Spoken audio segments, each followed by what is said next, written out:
और एक बड़ी खबर आपको बताते हैं, देहरादून से जुड़ी हुई है। दरअसल मुश्किलों में घिरे पूर्व कैबिनेट मंत्री हरक सिंह रावत के ठिकानों पर ईडी ने कार्रवाई की है।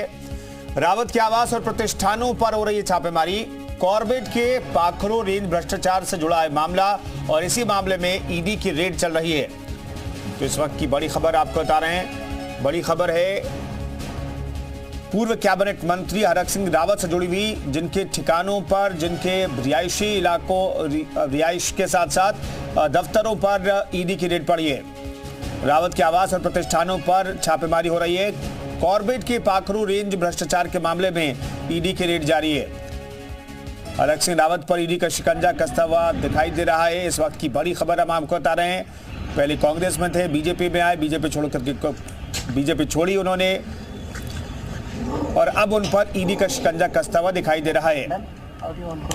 सुरेंद्र डसीला हमारे सहयोगी इस खबर पर बातचीत करने के लिए देहरादून जुड़ रहे हैं। सुरेंद्र, कहां छापेमारी चल रही है और क्या तलाशा जा रहा है? देखिए कुंदन, इस समय मैं पूर्व कैबिनेट मंत्री हरक सिंह रावत के आवास पर हूं। डिफेंस कॉलोनी का ये आवास है और आप देखिए इस आवास में सन्नाटा है, जहां पर उनके समर्थकों की भीड़ अक्सर रहती है। अंदर पुलिस का सख्त पहरा है, पुलिस की कई सारी टीमें अंदर मौजूद हैं।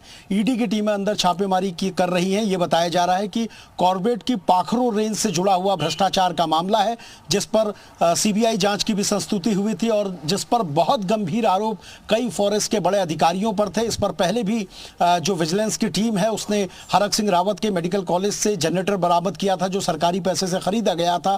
उसके बाद ईडी ने इस पूरे मामले में जानकारियां मांगी थी। ईडी ने विजिलेंस से जानकारियां विजिलेंस ने शेयर की थी ईडी से, और उसके बाद ईडी की बताई जा रही है कि कई सारी टीमें यहां और उनके प्रतिष्ठानों पर छापेमारी कर रही हैं। शंकरपुर में जो विकासनगर के पास उनके बेटे का मेडिकल कॉलेज है, वहां पर भी टीम छापेमारी कर रही है। हरक सिंह रावत परिवार का कोई भी सदस्य इस समय बात करने के लिए बाहर नहीं है, लेकिन अंदर की ओर आपको दिखाऊं तो तमाम पुलिस के कर्मचारी, पुलिस के जवान आपको अंदर नजर आएंगे और बहुत देर से ये छापेमारी चल रही है और कोई भी परिवार का सदस्य इस पर बताने को तैयार नहीं है कि आखिरकार मामला क्या है। लेकिन सूत्र यही बता रहे हैं कि ये मामला पाखरो रेंज से जुड़ा हुआ मामला है और क्योंकि तमाम जो टीमें हैं ईडी की, वो इस वक्त अंदर छापेमारी कर रही हैं। पर्याप्त संख्या में पुलिस फोर्स अंदर मौजूद है और हरक सिंह रावत के लिए मुश्किलें इसलिए बढ़ना शुरू हो जाएंगी क्योंकि जब विजिलेंस ने उनके घर से बरामदगी की थी तो तब उन्होंने कहा था कि मैं तो पहले ही लेटर लिख चुका था कि ये जनरेटर यहां से हटा लिया जाए। लेकिन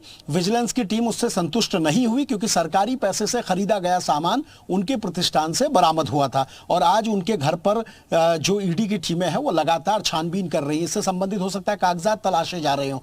हरक सिंह रावत का दबदबा रहा है सरकारों में, जब भी वो रहे हैं, चाहे कांग्रेस में रहे हो चाहे भाजपा में रहे हो। कांग्रेस में तो नेता प्रतिपक्ष, कैबिनेट मंत्री, और भाजपा में भी वो कैबिनेट मंत्री रह चुके हैं। पुष्कर धामी कैबिनेट में वो मंत्री थे, उसके बाद फिर पार्टी छोड़कर बीजेपी उन्होंने, माफ कीजिएगा, कांग्रेस उन्होंने 2022 के चुनाव से पहले ज्वाइन कर ली थी। पुत्र बहू को लैंसडाउन से चुनाव लड़ाया था कांग्रेस के टिकट पे और अभी भी वो लोकसभा की तैयारी कर रहे थे हरिद्वार से। लेकिन उससे पहले ये बड़ा झटका है, विधानसभा सत्र अभी चल रहा है, उससे पहले कांग्रेस को ये बड़ा झटका है कि हरक सिंह रावत के घर पर इस तरीके से ईडी की जो टीमें हैं वो लगातार छानबीन कर रही हैं। ईडी की जो टीम है वो बात करने के लिए तैयार नहीं है, अभी भी टीमें लगातार जांच कर रही हैं। और सबसे बड़ी बात यह है क्योंकि ये पाखरो रेंज ही नहीं बल्कि जब ईडी की टीम आएगी तो आय से अधिक संपत्ति और पता नहीं कौन कौन सी जांचें उनकी करेगी, क्योंकि वो कई बार विवादास्पद पहले भी रहे हैं। और इस समय सबसे बड़ी बात यह है कि वो लगातार ये कह रहे थे उनकी कोई गलती नहीं, अगर उनकी किसी भी तरह की जांच हो जाएगी तो उनको कोई परेशानी नहीं होगी। लेकिन फिलहाल ये जो टीमें यहां मौजूद हैं उनको देखकर लगता है कुंदन कि उनकी मुश्किलें बढ़ना लाजमी है। बिल्कुल।